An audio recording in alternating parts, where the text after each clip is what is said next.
ეთერშია ობიექტივის ახალი ამბები დღის 5:09-ზე გამარჯობა. საპარლამენტო ფრაქცია საქართველოს პატრიოტების თავმჯდომარე გიორგი ლომია პროკურატურას მიმართავს. დეტალებზე მთავარი პროკურატურიდან შალვა სუმბაძე ისაუბრებს. შალვა, გისმენთ.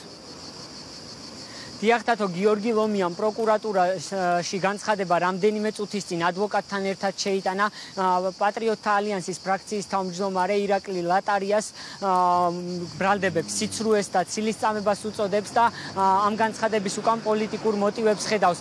გიორგი ლომიამ თხოვნით მიმართა პროკურატურას, რათა დაიწყოს გამოძიება 373 მუხლით და ის აცხადებს ასევე, რომ სარჩელსის სულ მალე შეიტანს საქალაქო სასამართლოში, სადაც ცილისწამებისა და ცილისწამებლური განცხადების გავრცელების გამო, რომელმაც პატივი და ღირსება შეულახა მას, ამის გამო ბოდიშის მოხდას და განცხადების უგულებელყოფას თხოვს სოციალური ქსელით ირაკლი ლატარიას. ჩვენ დღეს შევიტანეთ განცხადება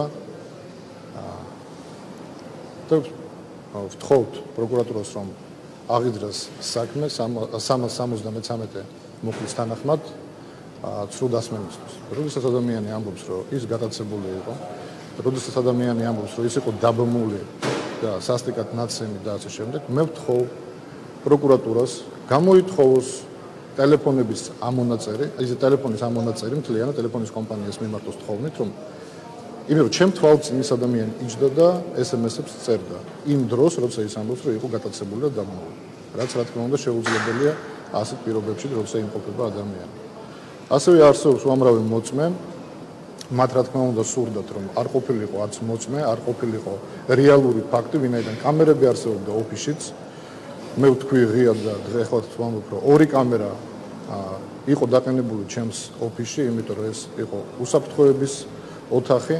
უნდა ყოფილიყო დაცული ყველანაირად. გააკეთა განცხადება, რომ პროკურატურამ დაიწყო სისხლის სამართლის საქმე 153 მუხლით ისინავს წამება, არ ადამიანი მოყრობა და გატაცება ადამიანის, რაც ჩვენ ვთვლით, რომ ეს აზიანებს ბატონი ჩემი მარწმუნების ბატონი გიორგი ლომიას ინტერესებს და ვფიქრობთ, რომ ეს არის ცრუ ინფორმაცია და 373 მუხლის საფუძველზე ეს არის ცრუ ინფორმაციის გავრცელება სისხლის სამართლის კოდექსით, ეს არის დასჯადი დანაშაული და ამიტომ ჩვენ ვითხოვთ პროკურატურისგან, რომ დაიწყოს საქმის გამოძიება ლატარიას წინააღმდეგ 373 მუხლის შესაბამისად.